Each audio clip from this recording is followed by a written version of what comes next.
সুপ্রভাত বন্ধুরা। আজকে আমি আমার স্কুল জীবনের এক শিক্ষকের ঘটনা বলতে চলেছি। তো আমি চাকরি জীবনে জয়েন করি যেদিন, তো আমি যে স্কুলে পড়েছিলাম সেই স্কুলেই জয়েন করি। তো সে স্কুলে গিয়ে দেখি পুরনো স্যার আর কেউ নেই, একটা পুরনো স্যার রয়ে গেছেন, অলোকবাবু। তো অলোকবাবুর সাথে গিয়ে প্রথমেই দেখা, স্যারকে গিয়ে জিজ্ঞেস করলাম, স্যার ভালো আছেন? স্যার বললাম, হ্যাঁ ভালো আছি। স্যারকে প্রণাম করে বললাম, স্যার চিনতে পারছেন? স্যার বললেন, চিনতে পারলাম না। আমি বললাম, হিমাদ্রি খাঁ, 2006-এর ব্যাচ, বাবার নাম নিতাই খাঁ, নিতাই চন্দ্র খাঁ। স্যার দেখলাম তাও চিনতে পারলেন না। স্যারকে বললাম, স্যার একটা ঘটনা মনে পড়ে, একবার ক্লাস 7-এ পরীক্ষায় আপনি গার্ড দিচ্ছিলেন, তো আমি 3rd বেঞ্চ কি 4th বেঞ্চে বসে টুকছিলাম, তো আপনার চোখে টুকলি ফাঁকি দেওয়া খুব কঠিন কাজ ছিল। তো পাশের বেঞ্চে, পিছন বেঞ্চে একজন একটু পিছনে ঘাড় ঘুরিয়ে কথা বলার জন্য ওর খাতা কেড়ে রেখে দিয়েছিলেন। তো ওই ছেলেটা প্রতিবাদ করে জানায় যে, স্যার এখানে তো আমার আগের বেঞ্চে বসে টুকছে একজন, আপনি ওকে কিছু বলছেন না, আর আমি সামান্য দু একটা কথা বলতেই আমার খাতা কেড়ে নিলেন। তো আপনি বলেছিলেন যে, ওকে আর কি বলবো, ও ইতিহাস পরীক্ষায় ভৌত বিজ্ঞানের চোথা নিয়ে টুকছে, ওকে আর কিছু বলার নেই। এ কথাটা শুনে আমার নিজের উপর যা রাগ হয়েছিল, আর আপনার উপর যা রাগ হয়েছিল তখন, তার থেকেও বেশি রাগ হয়েছিল কার জানেন? যে আমার পিছন বেঞ্চে বসে আমার দেখে কপি করছিল। যাই হোক, স্যার বললেন, হ্যাঁ এবার ঘটনাটা মনে পড়েছে, এবার চিনতে পেরেছি। বলছে, আচ্ছা বাবা, সবই বুঝলাম, কিন্তু চাকরিটাও ওইভাবে পাওনি তো?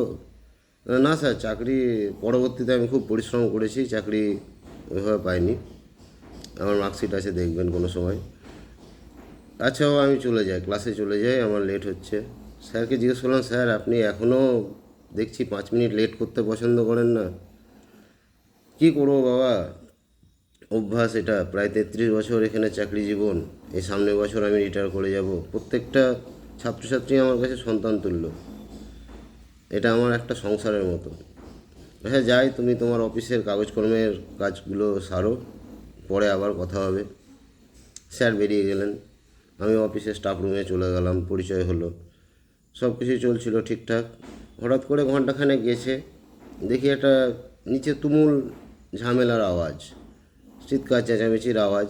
সবাই একটু এগিয়ে এসে যে দেখলাম কী ঘটনা হয়েছে, দেখি আমাদের শ্রদ্ধেয় স্যার অলোকবাবুকে ঘিরে ধরেছেন বেশ কিছু গার্জেন। ঘিরে ধরে তারা ঝামেলা করছেন। তো গার্জেনদের মধ্যে একজন আবার গলা উঁচিয়ে বলছেন, আপনার সাহস হয় কী করে আমার ছেলের গায়ে হাত তোলেন? আমি নিজে জীবনে আমার ছেলেকে হাত তুললাম না গায়ে, আর আপনার সাহস এত যে আমার পারমিশন ছাড়া আপনি আমার ছেলের গায়ে হাত দিচ্ছেন? একজন বলল, কি টাইম ওয়েস্ট করছিস, তাড়াতাড়ি পুলিশকে ফোন কর, একে জেলে ভরার ব্যবস্থা কর, বুড়ো বয়সে ভীমরতি হয়েছে। যাই হোক, এর মধ্যে দেখি অলরেডি একজন ফোন লাগিয়েও দিয়েছে। সকল শিক্ষক মিলে, কম বেশি সবাই মিলে এলাম, কি হয়েছে কি হয়েছে। তো যাই হোক, পুলিশকে যেহেতু ফোন করে দিয়েছে, পুলিশও হয়তো আসছে। তো সেই মুহূর্তে আমার একটা স্যারের সঙ্গে পুরনো স্কুল জীবনের ঘটনা মনে পড়লো। স্যারের মারের অভ্যাসটা হয়তো এখনও থেকে গেছে। স্যার আমাদের যখন পড়াতেন খুবই মারতেন, এখন তো আর মারা যায় না, মারা উঠে গেছে, মারা আইনসঙ্গত না। যাই হোক, সেই ঘটনাটা হচ্ছে, একদিন আমি স্কুলে আসিনি, তো পরের দিন স্যার একদিন না এলেই তখন কড়া শাস্তি দিতেন। পরের দিন স্যার বলছে, কী ব্যাপার, তুই কালকে স্কুলে আসিনি কেন? স্যারকে বললাম, স্যার আমার দাদু মারা গেছিলো। স্যার বললো, 1 মিনিট, তুই নিতেবাবুর ছেলে না? তো দাদু মারা গেছে মানে? তো দাদু তো অনেক দিন আগে মারা গেছে। না না না না স্যার, আমার পাড়ার দাদু মারা গেছে। পাড়ার দাদু? পাড়ার দাদু না পড়া হয়নি চাঁদু, ওই জন্য আসুনি? ওসব কোনো কথা শোনা হবে না। স্যার সে যে বেধড়ক মার মেরেছিলেন, এখনও মনে আছে, সেই ঘটনাটাই ভাবছি। এর মধ্যে দেখি পুলিশের জিপ ঢুকে গেছে। পুলিশ এসে একদম ডাইরেক্ট ঘটনাস্থলে চলে যায়। কি হয়েছে? স্যারকে দেখতে পান, অলোকবাবু। দেখি তারও স্যার, অলোকবাবু অনেক দিন ধরে শিক্ষকতা করছেন তো। পুলিশ গিয়ে প্রণাম করেন স্যারকে, বলছে, স্যার চিনতে পারছেন, আমার নাম বিকাশ।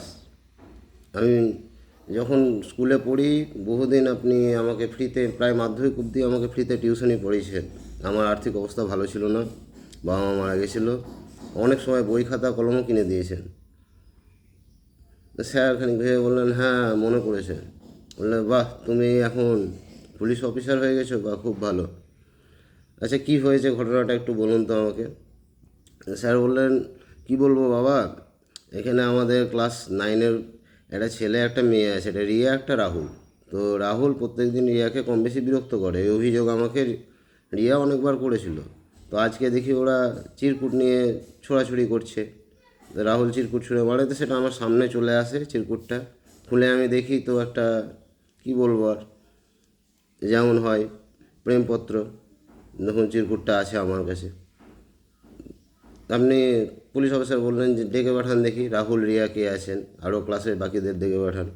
রাহুল রিয়া এলো, দেখা গেলো ঘটনাক্রমে রাহুল রিয়া হচ্ছে ওই পুলিশ স্যারেরই মেয়ে। বললো, মা কী হয়েছে বলতো, তোকে উত্ত্যক্ত করতো, তুই আমার কোনো দিন বলিস নি তো। বললো, হ্যাঁ বাবা স্যার ঠিকই বলছেন, আমাকে মাঝে মাঝে রাস্তাঘাটেও বিরক্ত করে, এখানে আমি ভয়ে সাহস করে তোমাকে বলতে পারিনি কোনো দিন, কিন্তু সত্যিই বিরক্ত করে। আর চিরকুটটা দেখুন, এর গার্জেন কে আছে, রাহুলের গার্জেন কে আছে। একটু আগেই বলছিলেন কি দেরি করছেন, এক্ষুনি ঢুকতে ঢুকতেই বলছিলেন যান ওকে ফাটকে ভরে দিন, জেলে ভরে দিন। তো এর বাবা কে আছে। তো রাহুলের বাবা সামনে এলেন, ও রতনদা, আপনি ওর ছেলে, আপনার ছেলে না রাহুল, আচ্ছা আচ্ছা। আপনি না এখানে নাম করা একটা ব্যবসায়ী, আর সব থেকে বড়ো ব্যাপার আপনার দোকানের সামনে কি লেখা থাকে, মানুষের ব্যবহারই মানুষের পরিচয়, তাই না? তো আপনিও বাজ বিচার করে ব্যবহার করেন নাকি, যে এ পয়সাওয়ালা কাস্টমার, এর সাথে খুব ভালো ব্যবহার করতে হবে, এ পয়সা নাই একে তাড়িয়ে দিই, এরকম ব্যাপার হয় কি? যদি এরকম ব্যাপার হতো, এরকম বাজ বিচার করে এসব শিক্ষকরা পড়াতেন, তাহলে হয়তো আমার মতো গরিব ঘরের বাবা মাহারা ছেলেরা কোনো দিনই জীবনে প্রতিষ্ঠিত হতে পারতো না। এ গরিব ঘরের ছেলে, একে পড়াবো না, এ বড়লোক ঘরের ছেলে, একে পড়াবো, এরকম বাজ বিচার বৈষম্য করে যদি পড়াতেন না। আর শাসন, এই শাসন নিয়ে আমি কোনো ভাষণ দিতে আসিনি, এ স্যারদের যেটুকু শাসন ছিল সেই সময়, সেই শাসনের জন্যই আজকে আমরা এই জায়গাটায় এসেছি। ঠিক আছে, আমাদের তো বাবা মা ছোটোবেলায় মারা গেছে, আর সবাই তো তোর মতো এরকম বাবার কোটিপতির ছেলে না, সোনার চামচ বা জমিদারের ছেলে না। পড়াশোনা হলো, তুই তো পড়াশোনা ছেড়ে দিলি, পড়াশোনা হলো বা না হলো, গিয়ে বাবার ব্যবসায় বসে গেলাম।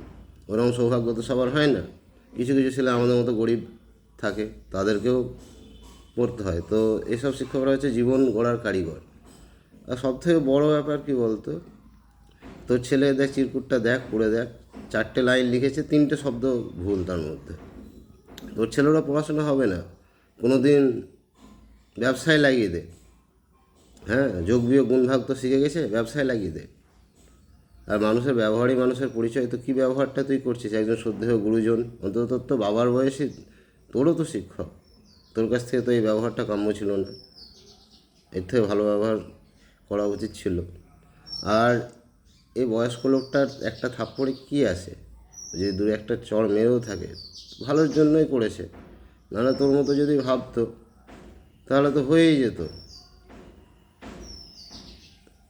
মনুষ্যত্বের শিক্ষাটা সব থেকে বড়ো প্রয়োজন, যেটা দে, নাহলে একদিন তোর ছেলেও কিন্তু তোকে সম্মান করবে না, তোর ব্যবসায় বসে যাবে, দেখবি তোর ছেলের কাছেও তুই সম্মান পাবি না। স্যার ভালো থাকবেন, আপনার রিটায়ারমেন্ট সামনে বছর শুনলাম, অবশ্যই আসবো, ডাকবেন আমাকে, খুব খুশি হব আসতে পারলে। থাকেন স্যার। আর জেলে পড়ার কথা স্যারকে কে বলছিল যেন, এবার এই ছেলেটাকে কি ইভটিজিংয়ের দায়ে জেলে ভরে দিই, পুলিশের মেয়েকে উত্ত্যক্ত করার দায়ে জেলে ভরে দেবো? ছেলেটার বাবা বলে উঠলো, ছেড়ে দেন স্যার, নাবালক নাবালক। তো নাবালক শুধু ছেলেটা না, নাবালক আপনারাও একটু সাবালক হন, শ্রদ্ধা করুন, মা বাবার পরেই কিন্তু গুরুজন, যে শিক্ষাগুরু, তাকে সম্মান করতে শিখুন। নাহলে জীবনে যে জায়গাতেই প্রতিষ্ঠিত হন, হয়তো ছেলের কাছেই সম্মান পাবেন না। জীবনে প্রচুর টাকা কামাবেন, হয়তো নিজের ছেলে সম্মান করবে না আপনাকে। মনুষ্যত্বের শিক্ষাটা দিন আগে। ঠিক আছে স্যার, ভালো থাকবেন।